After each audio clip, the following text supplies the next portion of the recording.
pelajaran dilakukan di rumah, harus tetap semangat. Dan jangan lupa protokol kesehatan harus tetap dijalankan agar COVID-19 ini cepat berlalu dan kita dapat beraktivitas kembali di sekolah. Baiklah, pada hari ini kita akan membahas tentang ruang lingkup biologi, di mana di pertemuan pertama ini ada 4 poin yang akan kita bahas.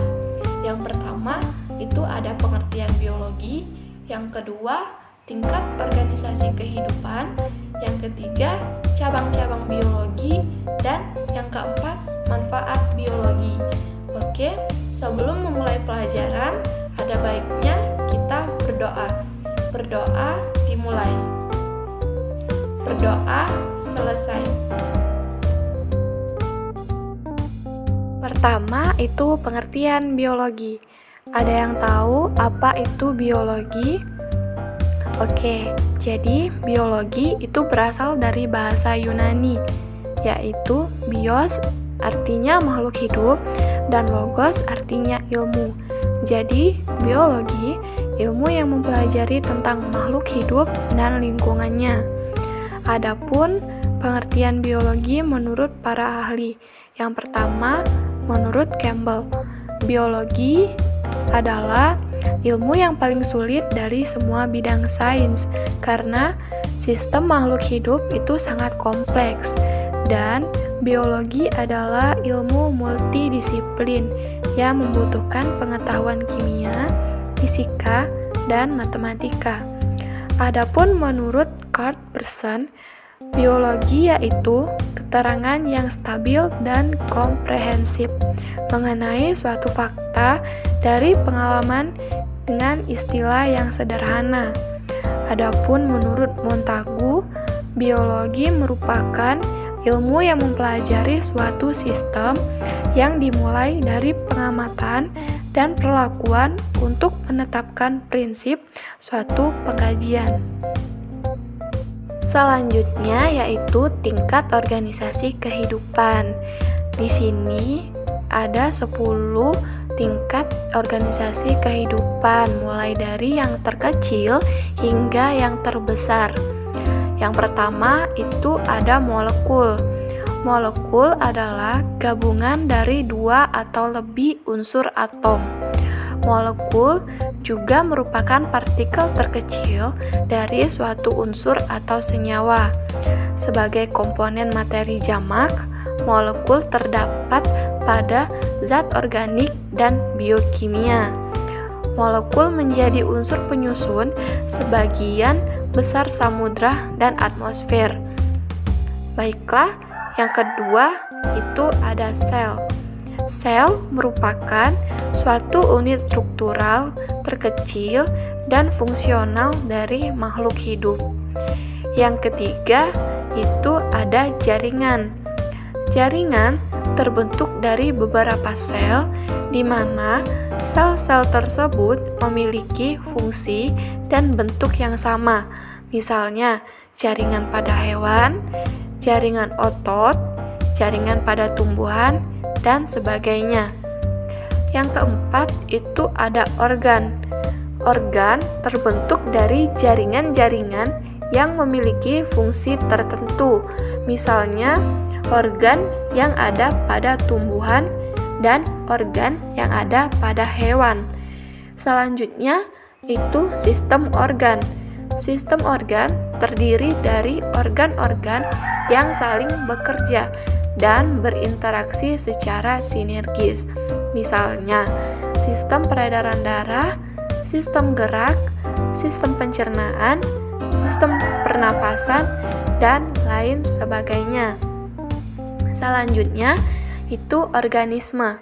Organisme merupakan kumpulan dari seluruh sistem organ yang saling bekerja sama menjalankan fungsi kehidupan.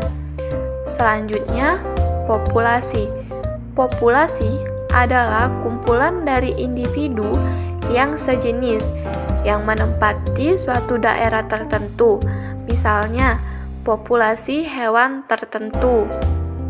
Yang kedelapan itu ada komunitas. Komunitas merupakan suatu kumpulan populasi atau beberapa populasi yang menempati suatu wilayah tertentu. Misalnya, populasi dalam suatu kebun. Lalu, ekosistem. Ekosistem merupakan kesatuan antara komunitas dengan lingkungan tempat hidupnya yang di dalamnya itu terdapat hubungan timbal balik. Misalnya, ekosistem pantai, ekosistem danau, dan ekosistem hutan. Selanjutnya, ada bioma.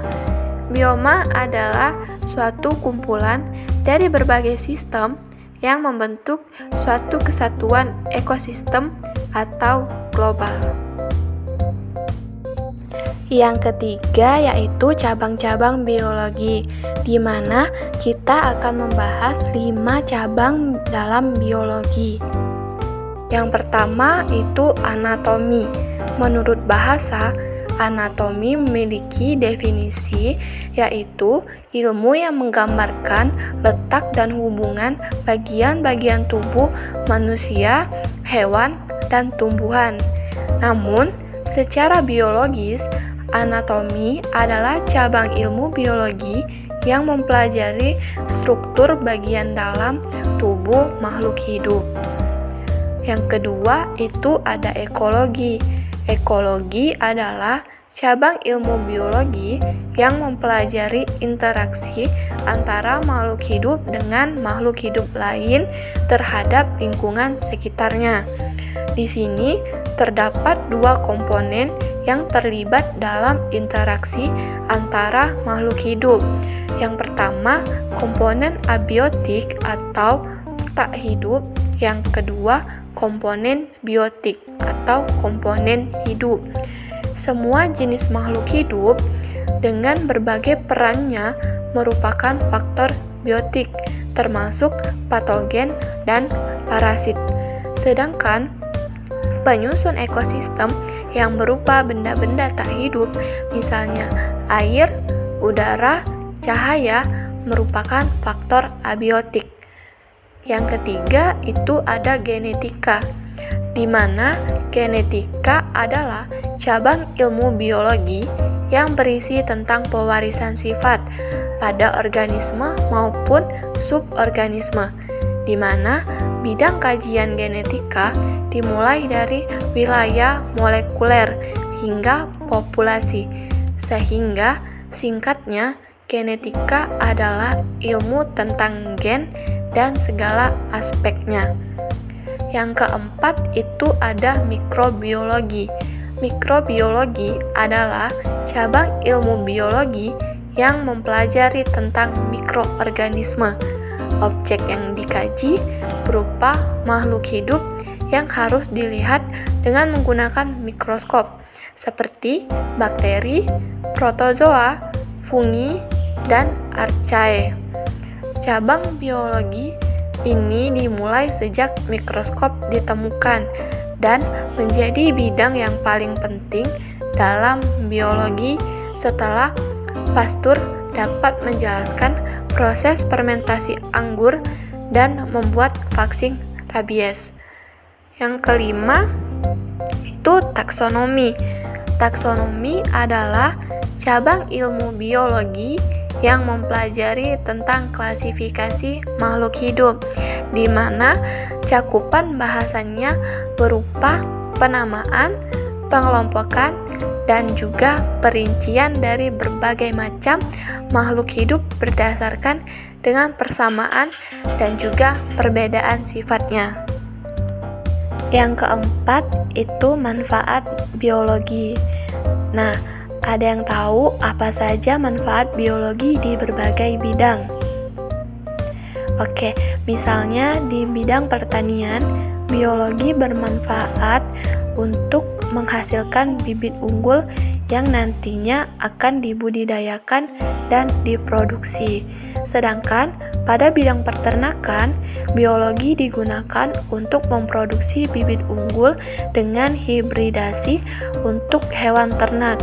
Hibridasi sendiri adalah suatu teknik yang digunakan untuk memperoleh organisme baru yang unggul dengan cara mengawinkan dua organisme berbeda varietas. Baiklah, sampai di sini apakah ada yang ingin ditanyakan atau ada yang kurang jelas? Oke, sepertinya tidak ada. Jadi, untuk pembelajaran hari ini kita cukupkan sampai di sini. Sekian pembelajaran kita pada hari ini. Semoga apa yang kita pelajari hari ini bermanfaat untuk kita semua.